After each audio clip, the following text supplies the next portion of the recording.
देश जोड़ने वाली संगठन है वो। अब तो हिंदू के साथ साथ मुस्लिम ज्वाइन कर रहे हैं भाई साहब आरएसएस को। जी 10% मुस्लिम ज्वाइन कर रहे हैं आरएसएस को। ये देख के कि आखिर आरएसएस है क्या। सुख सुविधा है, बहुत ज़्यादा सुख सुविधा है। अब नीतीश के राज में सबसे ज़्यादा सुख सुविधा सबसे ज़्यादा हो चुकी है वहाँ। लालू यादव की सरकार में क्या हुआ, लालू ने रेलवे का पूरा स्टेप बेच दिया। जो किया सो किया हटा ठन है वो सारे का काम तमाम हो रहा है। कांग्रेस भी आज से कुछ दिन पहले ऐसा ही बोल रहा था और राजद भी ऐसा ही बोल रहा है। जो अभी विपक्ष में जिसको कुछ सूझ ही नहीं रहा है कि आगे बोलूं क्या, जो कि ग्रसित है अपने परिवार से ही, जितने भी परिवारवाद वाले हैं वो सारे ऐसे ही बोलते हैं और सब बर्बाद होने जा रहा है। ये आप एक बात बताइए, ये कांग्रेस के भी जितने चट्टू बट्टू है ना, इसको खल रहा है आरएसएस। लेते हैं। क्या नाम है आपका? नीरज कुमार। कहाँ के रहने वाले हैं? मैं बिहार का ही रहने वाला हूँ, दिल्ली कब से रह रहे हैं? लगभग 1 साल से। 1 साल से। मन होता है बिहार में रहने का? बिहार में है सुख सुविधा सब? नहीं, सुख सुविधा है, बहुत ज़्यादा सुख सुविधा है। अब नीतीश के राज में सबसे ज़्यादा सुख सुविधा सबसे ज़्यादा हो चुकी है वहाँ। जी क्या बदल क्या गया है? क्या बदला? वहाँ शिक्षा का क्षेत्र भी बदल गया है, उद्योग का क्षेत्र भी बदल गया है, ठीक है, सड़कें भी बदल गई है, बहुत चीज़ें ऐसी चेंज हुई है। लालू यादव की सरकार में क्या हुआ, लालू ने रेलवे का पूरा स्टेप बेच दिया। जो किया सो किया हटा, ये जंगल राज था गया। अभी नीतीश कुमार क्या किए हैं, उनके बेसिस पे वोट दीजिएगा उनको या नहीं दीजिएगा? क्या किया उनको पिछले 5 साल में? हम तो वोट नहीं देंगे। देखो, किसको वोट नहीं देंगे? हम लालू को नहीं देंगे। हम जिसको भी देंगे बेहतर क्या क्या है नीतीश कुमार बताइए। अभी नीतीश सीएम है ना? हाँ। क्या बढ़िया हुआ? बढ़िया, रोडें अच्छी हो गई हैं, रोजगार मिला, रोजगार भी मिल रहा है। जो दिल्ली क्या कर रहे हैं लोग? दिल्ली में 10 में से 6 से 7 लोग बिहारी रहते हैं। क्यों यहाँ दिल्ली क्या कर रहे हैं लोग? दिल्ली में इसलिए रहते हैं क्योंकि वे वहाँ पे पढ़े लिखे को ज़्यादा बाध्यता दी जा रही है। वहाँ से यहाँ पे यहाँ के अंतर में जो कम पढ़े लिखे व्यक्ति हैं वे इधर उधर भाग रहे हैं जी। और ज़्यादा कहने का मतलब ये है कि उनकी सरकार में ये हुआ है, जो पढ़ा लिखा व्यक्ति है उसको रोजगार मिल रहा है। बिहार की 5 समस्या बताओ, क्या क्या समस्याएं हैं बिहार में? भी बिहार की एक तो जो है, कहीं कहीं गांव में जाते हैं ना तो हैंडपम्प बड़ी दिक्कत समस्या में हैं। पानी की समस्या? हाँ, पानी की समस्या है। और दूसरा ये है कि जो गरीब महिलाएं हैं, महिला जो हैं वो महिला दूसरी ओर जा रही हैं, इधर उधर के काम करती रहती हैं। उन्हें रोजगार वहीं घर पे मिलना चाहिए, अगर वो कम पढ़ा लिखा। क्या जिला बोली? जलेबिया मोड़ कौन समझता है? जी मुकेश वर्मा। लालू यादव बोलते हैं कि आरएसएस नफरती पार्टी है, नफरती संगठन है।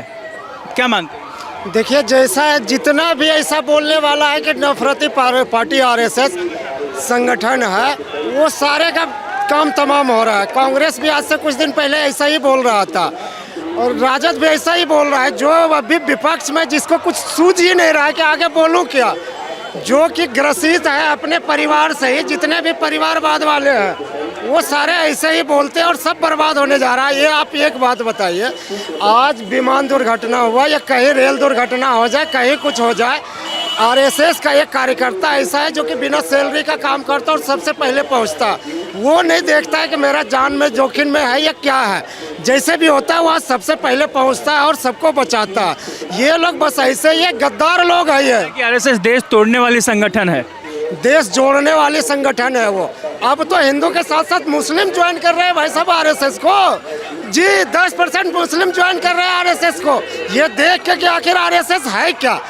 ये कांग्रेस के भी जितने चट्टू बट्टू है ना, इसको खल रहा है आरएसएस।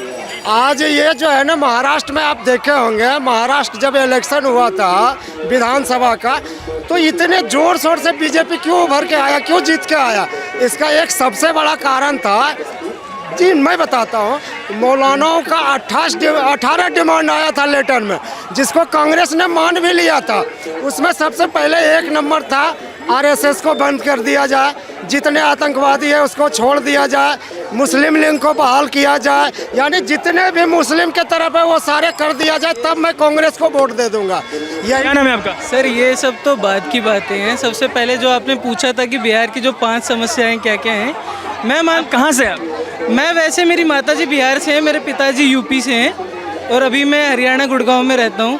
5 समस्याएं मैं ये समझता हूँ, सबसे पहली तो एजुकेशन बहुत ज़रूरी है बिहार के विकास के लिए। मैं मानता हूँ बिहार के जो बच्चे होते हैं बहुत पढ़ने वाले होते हैं, लेकिन वहाँ का जो एजुकेशन सिस्टम है वो इतना अच्छा अभी भी डेवलप नहीं है कि वो वहाँ के बच्चे और ज़्यादा प्रगति कर सकें। दूसरा हेल्थ सिस्टम, वहाँ का हेल्थ सिस्टम भी अभी इतना अच्छा नहीं है कि हम कह सकें कि बिहार में अगर कोई मेजर बीमारी हो जाती है कि उसका पूरा ही इलाज हो सके। जैसे कैंसर का इलाज देखा जाए, दिल्ली में बहुत सारे कैंसर के इलाज हो सकते हैं, लेकिन बिहार में ऐसा अभी नहीं है। पटना में बहुत अच्छे अच्छे हॉस्पिटल भी हैं, लेकिन उस लेवल पे अभी भी नहीं है। तीसरा मैं मानता हूँ बिहार में करप्शन बहुत ज़्यादा है सर। आज भी आप आए दिन कोई ना कोई वीडियो देख लेंगे कि ट्रैफिक पुलिस ने 100 रुपये लिए, किसी भी काम के लिए हर बंदा करप्शन ले रहा है। ठीक है सर। चौथा जो सबसे मेन इम्पॉर्टेंट है, वहाँ का जो पलायन जो करते हैं वो लोग, क्योंकि उनके पास कोई रोजगार नहीं है। सरकार को बहुत सारी चीज़ें चेंज करनी चाहिए जिससे रोजगार पैदा हो। एम्प्लॉयमेंट बोल सकते हैं। एम्प्लॉयमेंट बिल्कुल उसको ठीक करना चाहिए। अभी तक ना नीतीश सरकार उस चीज़ को करने में कामयाब हो पाई है और बहुत दिनों से है नीतीश सरकार।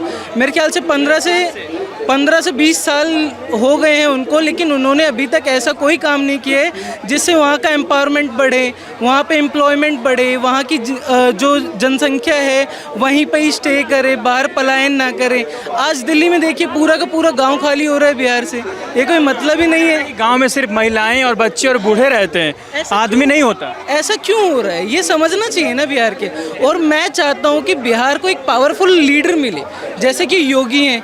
योगी सर बहुत अच्छे हैं, अगर देखा जाए तो उन्होंने जो जो अभी यूपी में करा है, मेरे ख्याल से वैसा कोई लीडर अभी हुआ नहीं है। एक लीडर अच्छा चाहिए जो कि लॉ एम्पावरमेंट अच्छे से वहाँ पे रूल करे, बस सर यही है। एक बात और पूछना चाहता हूँ, जैसे आपने इतनी बातें की, बिहार में आपको योगी की टक्कर का, चाहे योगी के लेवल का कोई नेता नजर आता है अभी? मेरे को याद नहीं है, जो सच्चाई में बताऊँ तो कोई नेता नजर नहीं आ रहा आपको? मेरे को नज़र नहीं आ रहा। आप बिहारियों से मिलते होंगे इधर उधर, सबसे बड़ी परेशानी क्या नजर आती है उनको देख करके?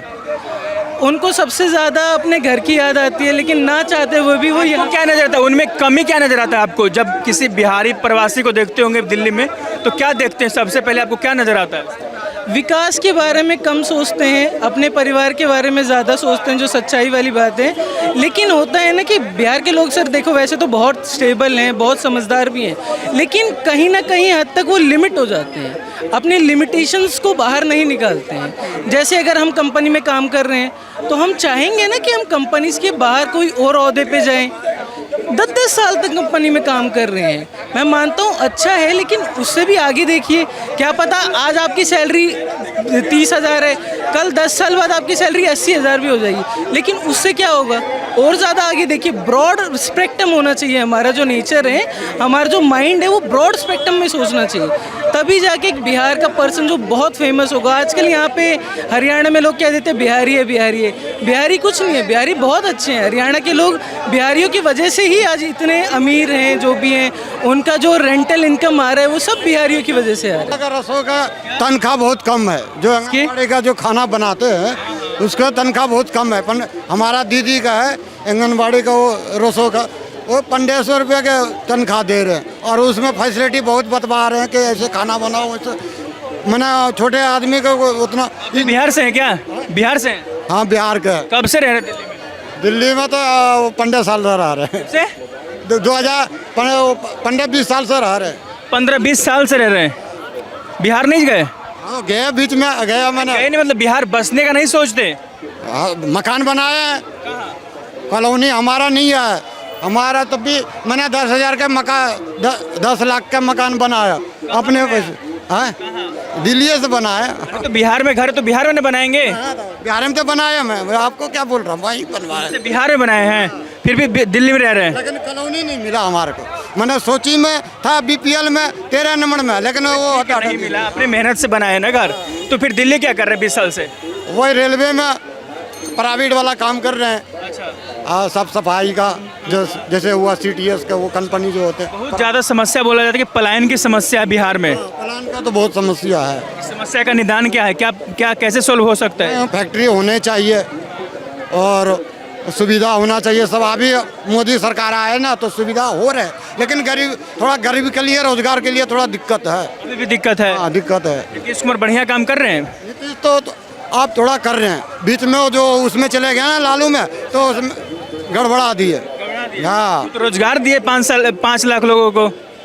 रोजगार तो अभी कम दिए हैं, हम फैक्ट्री वाले को तो दिक्कत कम दिए हैं ना, जो रोजगार जहाँ बेंगलोर, अब हमारा लड़का बेंगलोर गया है तो किस वजह से वहाँ मेट्रो अभी तक बोल रहा कि स्टार्ट होगा, अब 15 अगस्त को बोल रहे हैं मेट्रो स्टार्ट होंगे, तो उसके लिए होटल भी अभी नहीं है। जब मैनेजर में बात होने का बात था वो भी नहीं हुआ, वो नहीं होता। इस वजह से मन होता है कि बिहार में रहते जैसे दिल्ली में रह रहे हो वैसे। फैसिलिटी तो बढ़ रहे हैं, अब तो बिहार में रहने का दिल कर रहे हैं। ये बात हाँ, कि हमारा बांका जिला है, हम तो जिलेबिया मोड़ के रहने वाले हैं। जब बाबा धाम जाते हैं, जिला का नाम बताइए।